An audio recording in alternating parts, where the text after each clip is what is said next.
Hello అండి, నమస్తే. ఇప్పుడు మాట్లాడే టాపిక్ వచ్చేసి చంద్రబాబు నాయుడు గారి రాజకీయాలు ప్రజాప్రతినిధుల్ని కొంట అమ్మడం ఎలా ఉంటుందో చెప్పే ప్రయత్నం చేద్దాం అనుకుంటున్నాను. అందులో ప్రధానంగా ఇప్పుడు చూసుకుంటే ఆంధ్రప్రదేశ్కి దేశవ్యాప్తంగా రాజ్యసభలో వేకెంట్ ఉన్న సీట్లకి ఎన్నికలు జరిపేదానికి కేంద్ర ఎన్నికల సంఘం నోటిఫికేషన్ ఇచ్చింది. అందులో ఆంధ్రప్రదేశ్ నుంచి 3 ఎంపీ సీట్లు రాజీనామా ఉన్నాయి. టెన్యూర్ ప్రకారం చూసుకుంటే మోపిదేవి వెంకటరమణ గారు ఒకళ్ళు, అది 2026 వరకు ఆయనకు రాజ్యసభ సభ్యత్వం ఉంది. మిగిలిన ఇద్దరు బీదా మస్తాన్ రావు, తర్వాత ఆర్ కృష్ణయ్య గారు, వీళ్ళిద్దరిది 2028 వరకు ఉంది. అంటే చట్టసభల్లో వీళ్ళు రాజ్యసభలో ఎంపీలుగా ఉండేదానికి వీళ్ళకు ఉండే టెన్యూరు 2026 ఒకళ్ళకి, 2028 మిగిలిన ఇద్దరికి. సో వీళ్ళు ముగ్గురు వైఎస్ఆర్సీపీ పార్టీ తరఫున ఎలక్ట్ అయ్యి రాజ్యసభలో ప్రాతినిధ్యం వహిస్తున్నారు. సో కూటమి ప్రభుత్వం వచ్చింది. చట్టసభల్లో వీళ్ళకి ఇక్కడ థంపింగ్ మెజారిటీ ఉంది. అసెంబ్లీలో, లోక్సభలో వీళ్ళకు ఎంపీలు ఉన్నారు, అక్కడ కూడా మెజారిటీ వాళ్ళకే ఉన్నారు. ఈ క్రమంలో 1983 నుంచి టీడీపీ పార్టీ పెట్టి అధికారంలోకి వచ్చిన దగ్గర నుంచి ఈ రోజు వరకు చట్టసభల్లో వాళ్లకు పర్టికులర్లీ రాజ్యసభలో ప్రాతినిధ్యం లేకుండా పోయింది. ఫస్ట్ టైం అనమాట.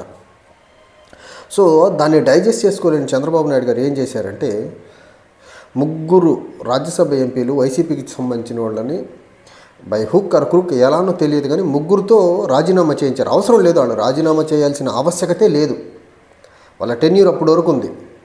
కాకపోతే వాళ్ళతో రాజీనామా చేయించి ఇద్దరిని టీడీపీలో జాయిన్ చేసుకున్నారు. బీదా మస్తాన్ రావు, తర్వాత మోపిదేవి వెంకటరమణ గారు టీడీపీలో జాయిన్ అయ్యారు. ఆర్ కృష్ణయ్య గారు సైలెంట్గా ఉన్నారు.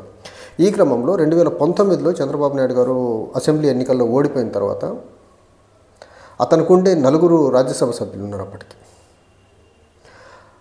5 ఉన్నారు. 5గురిలో 4 బీజేపీలోకి పంపించారు. ఒక్కళ్ళు మాత్రమే కనకమేడల రవీంద్ర కుమార్ అనే అతను మాత్రం టీడీపీలో ఎంపీగా కొనసాగారు. ఆయన టెన్యూర్ కూడా లాస్ట్ ఏప్రిల్లో ఎప్పుడో అయిపోయింది. ఈ క్రమంలో రాజ్యసభలో ఎట్లయినా టీడీపీ ప్రాతినిధ్యం ఉండాలంటే ఏదో ఒకటి చేయాలనుకున్నారు. అప్పుడు వైసీపీ ఎంపీల మీద గాలం వేసి వాళ్ళతో రాజీనామా చేయించారు. ఇప్పుడు రాజీనామా ఏర్పడిన ఖాళీలు మళ్ళీ అసెంబ్లీ నుంచి ఎమ్మెల్యేలు రాజ్యసభ ఎంపీలు ఎన్నుకొని పంపించారు.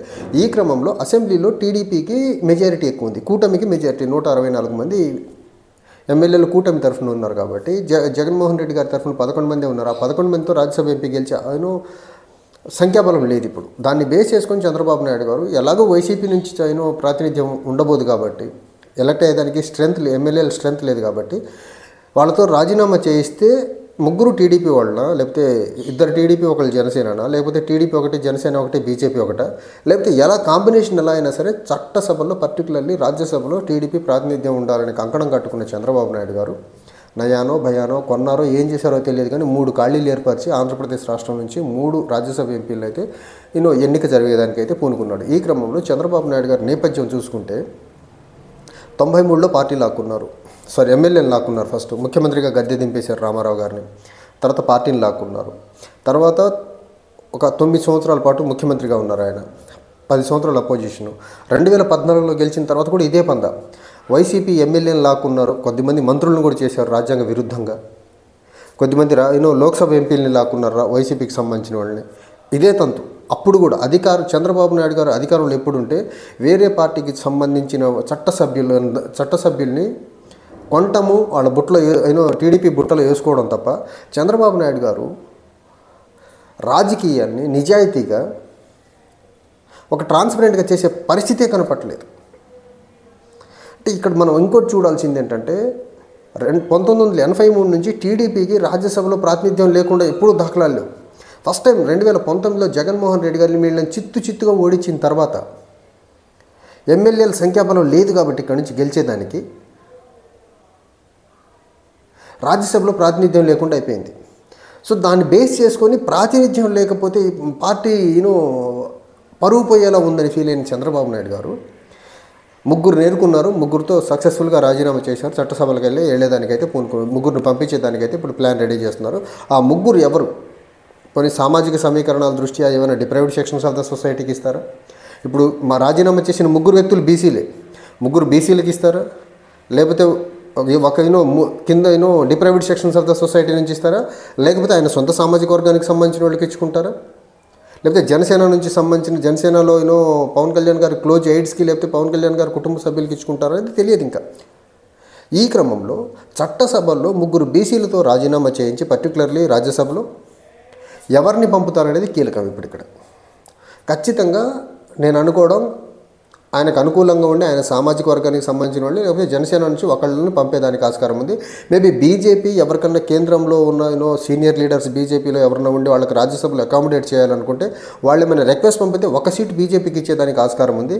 అదర్వైజ్ 2 టీడీపీ 1 జనసేన కానీ లేకపోతే 3 టీడీపీ తీసుకున్న ఆశ్చర్యపోనవసరంలా ఈ 3 మాత్రం ఖచ్చితంగా బీసీల దగ్గర నుంచి ఫోర్స్డ్గా రాజీనామా రాజీనామా చేయించిన రాజ్యసభ స్థానాలు ఏవైతే ఉన్నాయో ఖచ్చితంగా నా అంచనా నేను 100% కమిట్మెంట్తో చెప్తాను, ఒక్కటి కూడా బీసీకి ఇవ్వరు. ఖచ్చితంగా 3 అప్పర్ సెక్షన్స్ ఆఫ్ ద సొసైటీకి ఇచ్చుకుంటారు. అందులో కూడా ఆయన సొంత సామాజిక వర్గానికి ఇచ్చుకునే దానికైతే మొగ్గు చూపేదానికైతే ఆస్కారం చాలా క్లియర్గా కనిపిస్తుంది. అంటే చంద్రబాబు నాయుడు గారు ఇక్కడ బీసీల పార్టీ అంటారు, బీసీలకు అండగా ఉంటుందంటారు. ఈయన ఏరి బీసీ రాజ్యసభ సభ్యులనే రాజీనామా చేయించి అక్కడి నుంచి ఎవరిని పంపిస్తారని చూడాలి. అప్పుడు ఈయన డొల్ల బీసీతనమా నిజమైన బీసీతనమా అనేది కనిపించేదానికి ఆస్కారం ఉంది. ఇంకొకటి, రాజీనామా చేసి ఎవరైతే టీడీపీలో జాయిన్ అయ్యారో ఈ రోజు వరకు వాళ్ళకి కనీసం గౌరవం లేదు. నాకు తెలిసి వాళ్ళని మళ్ళీ రెన్యువల్ చేసి వాళ్ళిద్దరినే పంపుతారా అది కూడా ఎవరికి తెలియదు. సో చంద్రబాబు నాయుడు గారు చాలా క్లియర్గా రాజకీయాలంటే అమ్మటం కొనటం తప్ప నిజాయితీగా రాజకీయాలు చేసే దాఖలాలు ఆయన కెరియర్లో 95లో ముఖ్యమంత్రి అయిన దగ్గర నుంచి ఇప్పటి వరకు లేవు.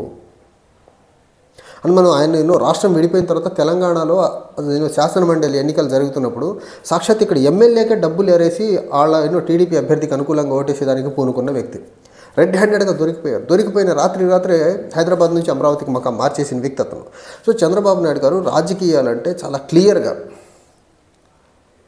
ఎట్లయినా సరే ప్రాతినిధ్యం మనకు ఉండాలి అని పూనుకొని అది అమ్మడము కొనటంలో ఇంకా ఆరితేరిపోయినారు ఆయన. అదర్వైజ్ ఇప్పుడు రాజ్యసభలో పెద్ద అవసరం లేదు, వాళ్ళతో రాజీనామా చేయించాల్సిన అవసరం లేదు. సరే జాయిన్ అయితే జాయిన్ అయ్యారు, కానీ వాళ్ళు రాజ్యసభ ఎంపీలు వైసీపీ రాజ్యసభ ఎంపీలు ఉంచవచ్చు కదా, ఉంచాల. రాజ్యసభ సభ్యత్వానికి రాజీనామా చేయించి వైసీపీకి రాజీనామా చేయించి ఇద్దరిని టీడీపీలో జాయిన్ చేసుకున్నారు. అది చంద్రబాబు నాయుడు గారి క్రూరమైన రాజకీయాలు. అండ్ ఇక్కడ ఒక్క విషయం మనం చెప్పుకోవాల్సింది ఏంటంటే జగన్మోహన్ రెడ్డి గారు ఫస్ట్ టైం టీడీపీకి రాజ్యసభలో ప్రాతినిధ్యం లేనంత స్థాయికి దిగజార్చిన ఘనత ఎవరికైనా ఉందంటే అది జగన్మోహన్ రెడ్డి గారికి ఇవ్వాల్సి ఉంటుంది. 83 నుంచి 2024 జూన్ వరకు ఇప్పటికి కూడా లేదు. ఈ మధ్యకాలంలో 24 వరకు ఉన్నారు వాళ్ళకి. జూన్ 24 వరకు. జూన్ నుంచి చట్టసభల్లో రాజ్యసభలో టీడీపీ ప్రజెన్స్ లేకుండా చేసిన ఘనత మాత్రం మనం జగన్మోహన్ రెడ్డి గారికి ఇవ్వాల్సి ఉంటుంది. దాన్ని ఇప్పుడు ఎట్లయినా సరే చంద్రబాబు నాయుడు గారు ఇంకొక ప్లాన్ ఏంటంటే ఖచ్చితంగా వైసీపీలో సాధ్యమైనంత వరకు రాజ్యసభ ఎంపీని లాగే ప్రయత్నం చేశారు, కానీ దొరకలే. ఆయనకి 3 దొరికారు, 3 తీసుకున్నారు. ఇంకెక్కువ మంది దొరికితే ఇప్పుడు ఈయన ఏదైతే రాజ్యసభలో ప్రాతినిధ్యం లేకుండా డంబుగా ఉండిపోయారో ఈ మధ్యకాలంలో, అలానే వైసీపీకి చేయాలనే ప్లాన్ అయితే ఈయన గట్టిగా వేశారు. ఆ మధ్య వార్తా కథనాలు కూడా చాలా ఎక్కువ వచ్చాయి, కానీ అది వర్కౌట్ అవ్వలేదు. సో చంద్రబాబు నాయుడు గారు ఎప్పుడు కూడా అవకాశం దొరికినప్పుడల్లా ఎరేస్తాడు, లాక్కుంటాడు, తను రాజకీయంగా బలపడే ప్రయత్నమే చేస్తాడు తప్ప తను రాజ్యాంగబద్ధంగా ప్రజాస్వామ్యబద్ధంగా ఉండే వ్యక్తి కాదు అనే దానికి బెస్ట్ ఎగ్జాంపులే రాజ్యసభలో కొని తెచ్చుకుంటున్న ఈ రాజ్యసభ ఎన్నికలతో దానికి బెస్ట్ ఎగ్జాంపుల్. అదర్వైజ్ వీళ్ళు రాజీనామా చేయాల్సిన ఆవశ్యకతే లేదు. 3కి ఒకళ్ళకి 26 వరకు ఉంది, మిగిలిన 2కి 2028 వరకు పదవీ కాలం ఉండగా మధ్యలో రాజ్యసభకు రాజీనామా చేయాల్సిన అవసరమే లేదు. ఇది చంద్రబాబు నాయుడు గారు ఫోర్స్డ్గా కొనుక్కొని రాజీనామా చేయించి తీసుకొస్తున్న ఎన్నికగానే చూడాలి. Thank you.